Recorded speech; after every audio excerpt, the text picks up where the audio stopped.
رمضان کے مہینے میں جو بے نمازی آدمی ہوتا ہے وہ بھی آتا ہے مسجد کی طرف. جو بے نمازی جو پورا سال نظر نہیں آتا وہ رمضان کے مہینے میں مسجد میں آنا شروع کر دیتا ہے. یہ بھی اللہ کا انعام ہے کہ وہ آتا تو ہے رمضان کے مہینے میں. یہ بھی بڑی بات ہے. اپنے آپ کو نماز کے لیے تیار کریں, ابھی سے عبادت شروع کر دیں. الصلاۃ معراج المؤمنین, نبی اکرم صلی اللہ علیہ وسلم ارشاد فرماتے ہیں یہ جو نماز ہے یہ مومن کی معراج ہے.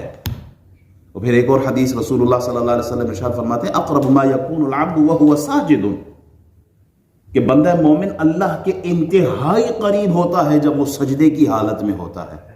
ایک سجدہ جسے تو گرا سمجھتا ہے 1000 سجدوں سے دیتا ہے آدمی کو نجات. ایک سجدہ وہ اللہ وحدہ لا شریک کے آگے رکھے سر, دیکھیں ساری جو ٹینشنیں ہیں, جو ٹینشنز ہیں, جو سٹریس ہے, جو ڈپریشن ہے, اللہ سب دور فرما دے گا.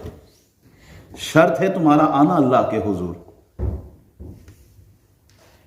اشراق کی, تہجد کی نماز, یہ آپ استقبال اسی طرح کریں اس مہینے کا. تہجد کی نماز شروع کریں, کیوں جو تہجد پڑھتا ہے وہ اللہ کے خاص بندوں میں شمار ہوتا ہے. تتجافى جنوبهم عن المضاجع يدعون ربهم خوفا وطمعا ومما رزقناهم ينفقون. ان کی نشانیاں بیان کی گئی ہیں, ان کی خوبیاں, ان کی صفات بیان کی گئی ہیں. ان کے پہلو بستروں سے الگ ہوتے ہیں, وہ رات کو عبادت میں مصروف ہوتے ہیں.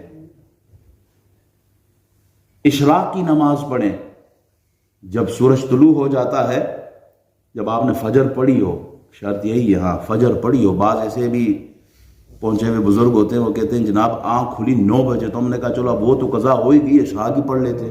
بابا اشراق نفل ہے, وہ فرض ہے, فجر مس نہیں کی جا سکتی. بہرحال جب بھی آنکھ کھلے آپ فرض ضرور ادا کریں. اشراق کی نماز جو پڑھتا ہے 2 رکعت پڑھے, ایسا ہے حدیث رسول اللہ صلی اللہ علیہ وسلم کہ اس کو ایک حج اور ایک عمرے کا ثواب ملتا ہے. ذہن بنانا ہے ابھی سے کہ ہم نے عبادت کرنی ہے, اپنے آپ کو مصروف رکھنا ہے عبادت کی طرف. 4 سے لے کے 12 رکعت آپ چاشت کی نماز پڑھے. آپ کی روزی کا اگر آپ کو مسئلہ ہے, برکت نہیں ہے, قاری صاحب صبح سے لے کے شام تک, امام صاحب صبح سے لے کے شام تک, پیر صاحب صبح سے لے کے شام تک, ہم دن رات ایک کی ہوئی ہے, مال کما رہے ہیں لیکن برکت کوئی نہیں ہو رہی ہے. برکت کے طریقے جو رسول اللہ نے فرمایا اس کو اپناؤ, پھر دیکھیں برکت کیسے نہیں ہوتی. آپ چاشت کی نماز شروع کریں, 4 رکعت بھی پڑھ سکتے ہیں, 6 بھی پڑھ سکتے ہیں, 8 بھی پڑھ سکتے ہیں, 10 بھی پڑھ سکتے ہیں, 12 بھی پڑھ سکتے ہیں. آپ کی روزی میں اللہ تعالیٰ, آپ کے رزق میں اللہ تعالیٰ برکت عطا فرمائے. آپ اوابین کے نفل پڑھیں, مغرب کی نماز کے بعد 6 رکعت نفل پڑھیں.